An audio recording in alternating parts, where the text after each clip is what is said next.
नमस्कार दोस्तों, क्या अब हम कह सकते हैं कि मोदी सरकार ने आम आदमी की थाली थोड़ी सी सस्ती कर दी है। साबुन से लेकर शैम्पू तक, पराठे से लेकर पनीर तक अब चीजें थोड़ी कम दाम पर मिल रही है।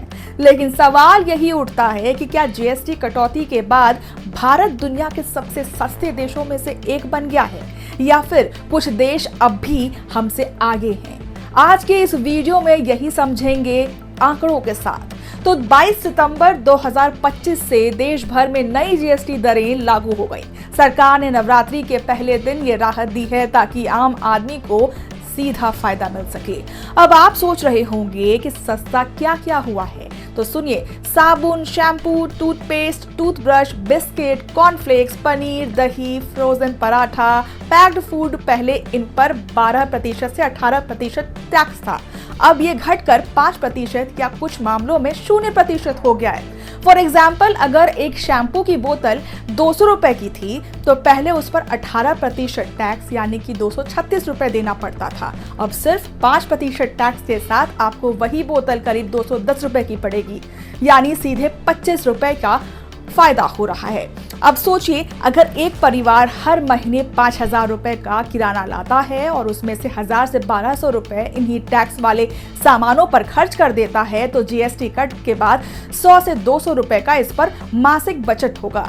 ये रकम भले ही छोटी लग रही हो, पर एक मिडिल क्लास फैमिली के लिए 12 महीनों में 2,000 रुपए से ज्यादा की बचत होने वाली है, जो आज के महंगाई वाले दौर में काफी फायदेमंद है।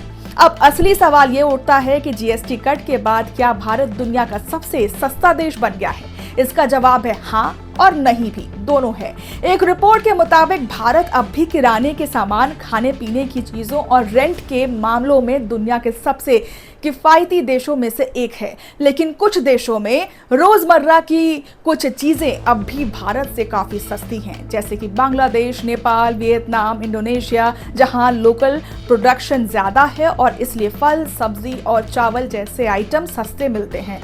सऊदी अरब और यूएई, जहां पेट्रोल और उससे जुड़ी चीजें सबसे सब्सिडाइज्ड होती हैं। खाना पकाने का तेल, गैस और फ्यूल से जुड़े प्रोडक्ट सस्ते होते हैं और इन देशों में दूसरी चीजें जैसे कि रेंट, शिक्षा, हेल्थ केयर भारत से काफी महंगे हैं। तो जी हाँ, भारत की अपनी जगह है सस्ती चीजों के मामले में टॉप में, पर हर चीज हर देश में सस्ती नहीं होती।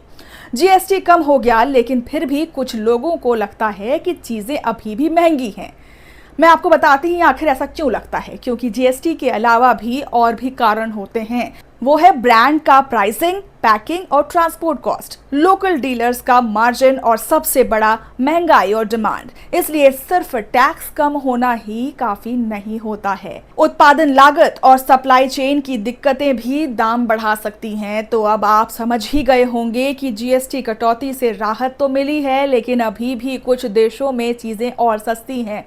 और अच्छी बात यह है कि भारत सरकार ने कम से कम कोशिश की है और मिडिल क्लास और आम जनता की जेब पर भार थोड़ा सा कम कर दिया है। अब आपकी बारी है। क्या आपको लगा कि कोई चीज़ वाकई सस्ती हुई है? क्या आपको फ़र्क महसूस हो रहा है? कमेंट में ज़रूर बताइएगा। और वीडियो अच्छा लगा तो लाइक, शेयर और सब्सक्राइब ज़रूर कीजिएगा।